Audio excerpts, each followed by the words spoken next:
ลาวทีวีแคนาดาลาวทีวีแคนาดาห่วงพัฒนาเพื่อสังคมลาว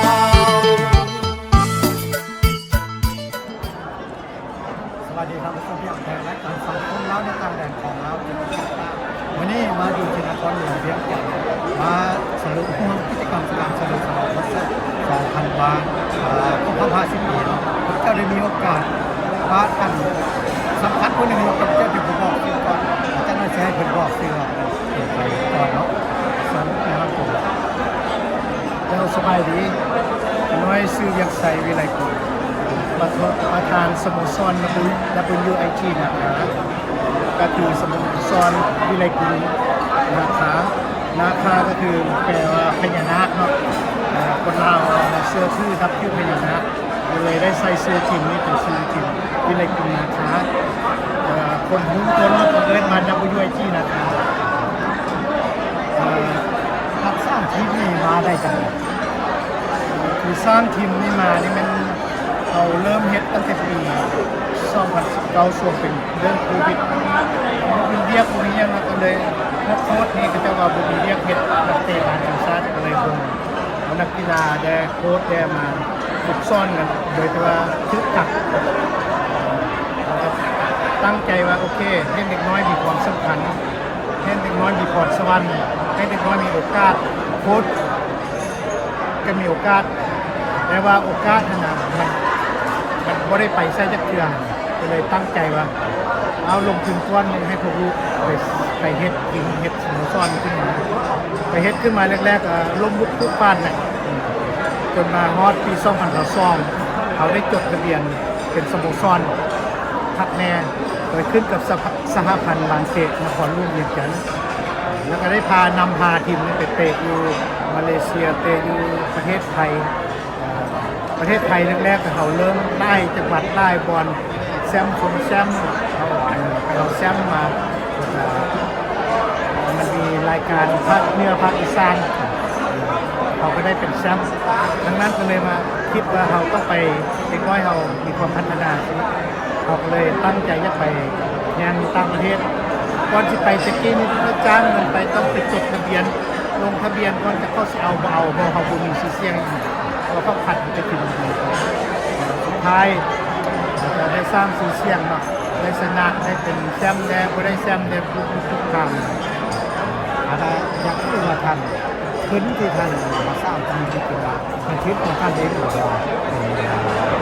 แรงเลยขอบคุณโอเคอันนี้เป็นคำถามดีที่สุดที่ข้าพเจ้าเคยเว้าตลอดนะครับยักเว้าย้ำเทื่อนี้เป็นคำถามเนาะก็เลยยักเว้าไปขึ้นน้ำมึดแล้วก็สร้างเด็กน้อยนี่ขึ้นมาทั้งโค้ชทั้งยังอยู่กินนำกันเสื้อผ้าเครื่องนุ่งแล้วก็ค่าเฮียนค่าซ่อนมันเขาเป็นคนจ่ายเป็นเพียงผู้เดียวแล้วมันขึ้นเขาคนเดียวได้เป็นคนจบทุ่มตัวเองเฮ็ดเพื่อความมักหักกีฬานี่เพื่ออยากสร้างให้ประเทศชาติว่าโอกาสมันมีก็เลยว่าเขาเลี้ยงเด็กน้อยพวกนี้สร้างเด็กน้อยพวกนี้โค้ชพวกนี้ก็เลยว่าความตั้งใจที่ว่าอยากเฮ็ดก็ต้องมาคิดใส่เรื่องเงินเนาะ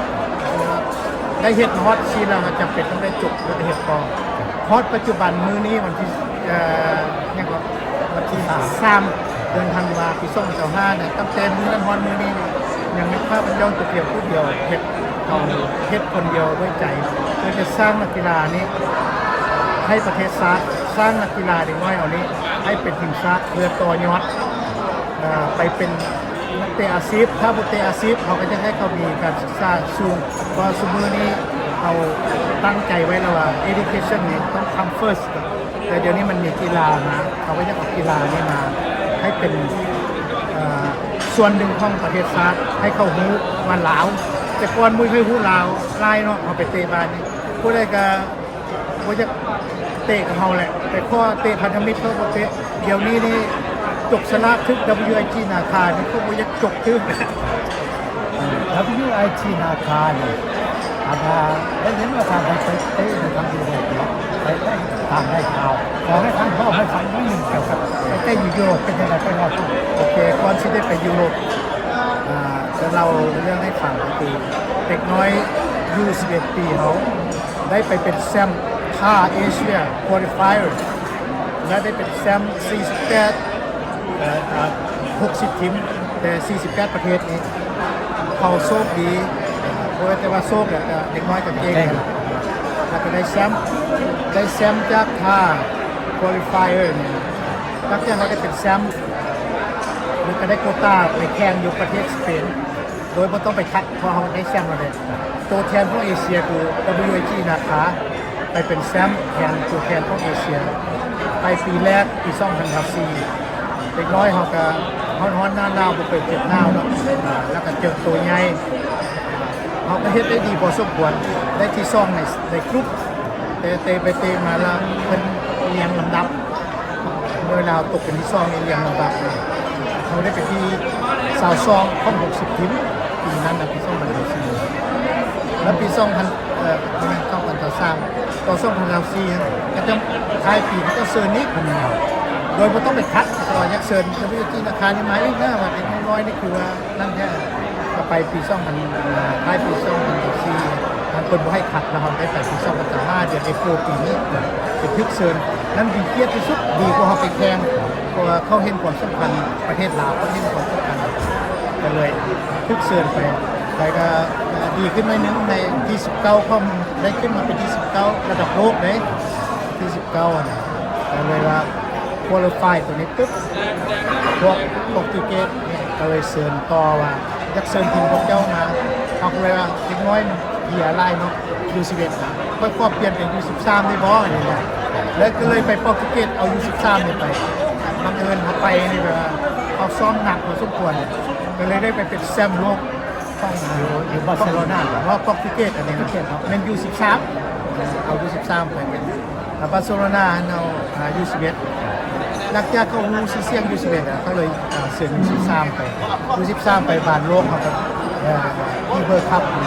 เขาก็ได้เป็นแชมป์โลกและเขาเอิญของU13 ปีไปจังซี่ก็ต้องค่าใช้จ่ายหลายแล้วถ้าเป็นค่าเองเนาะแม่นค่าไปนี่ก็ค่าใช้จ่ายหลายเขาบอกว่าตัวเลขแบบว่าค่าอยู่ค่ากินค่าโรงแรมค่ารถตู้ส่งค่าพี่ยนต์ทางสตาฟโค้ดยังไงเราก็ไปเก็บผู้เดียวไม่ได้รบกวนผู้อื่นก็เลยความสำเร็จมันมาเจ้าตัวนี้ได้เพราะว่าเขาจะมีลูกไปลูกเจ้าวิวพวกนั้นพวกนี้เอาฟีตีนฟีเท้าอย่างเดียวครับขอสักเส้นทางนะครับแล้วขอฝากฝังขอบอกวันนี้น้องท่านในความดีใจไปถึงน้องน้อยทุกอยู่เนาะยู11 ท่านนี้อยากจะเติมได้ไว้เกี่ยวกับเรื่องเติมท้ายนี่เป็นเดี๋ยวนี้นี่เขามาฮอตจุดนี้แล้วหยุดบ่ได้แล้วทีมน้อยลาวเนี่ยนะขยันนักน้อยลูกราคารู้แล้วเนาะลูกไม่น้ำคลองนี่คนลาวให้กับมุกราคาคือขยันนักเขาเป็นลูกตูซิสตนักราคาหยุดบ่ได้สู้ต่อดังนั้นข้อฝากอันนึงว่าโรดแมพปี2026ทีมราคานี่จะไปแข่งมี7 รายการยักเราเลยให้ฟังเนาะรายการที่1ราคาเขาชื่อออกแล้วมันไปป้องกันแชมป์อีกแชมป์นี่มันแชมป์ปีใหม่นิวเยียร์คัพของประเทศจีนส่วนแล้วท่านเป็นแชมป์เขาIndependence Day ที่เขาHoliday เขาจะวันศาสตร์จีนเนาะเขาได้ป้องกันแชมป์ไปว่าได้แชมป์2 เดือนแล้วเดือนนี้นี่ไปป้องกันแชมป์เดือน2นี่มันนิวเยียร์คัพ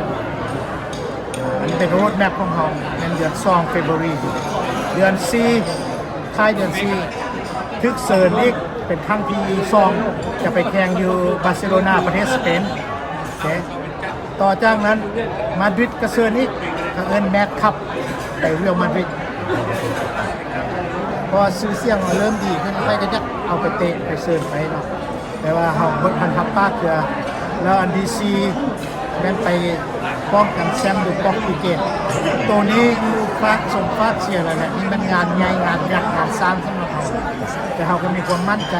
สิไปโปรตุเกสครั้งนี้พอเขาได้เตรียมกวดเสร็จแล้วความมั่นใจแล้วอีกอย่างหนึ่งเคยเบาเมื่อกี้แหละว่า เด็กน้อยอายุ11 ปีนี่มันก็สิขึ้นซอย แล้วก็อันที่5แล้วมันเฮาสิไปแข่ง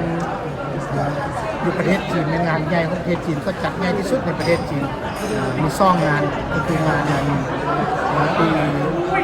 2034เขาเอิ้นนะขับของเขาเนี่ยเขาสิได้ไปงานนี้ทึกเสร็จแล้วก็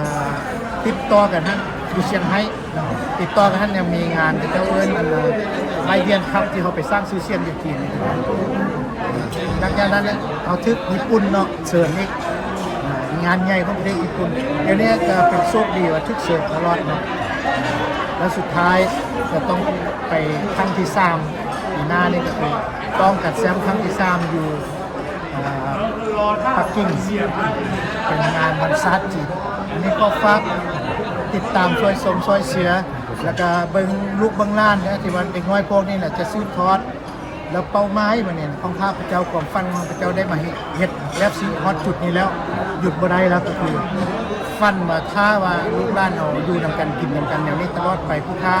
ได้เลี้ยงได้อยู่ในกำมือสิทำโคตรทำลูกหลานเป้าหมายก็คือตั้งใจใส่ว่า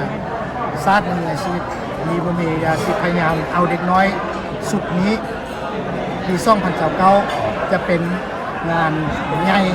อยู่ประเทศปกติอยู่กาตาร์เขาเอิ้นบาทโลกอยู่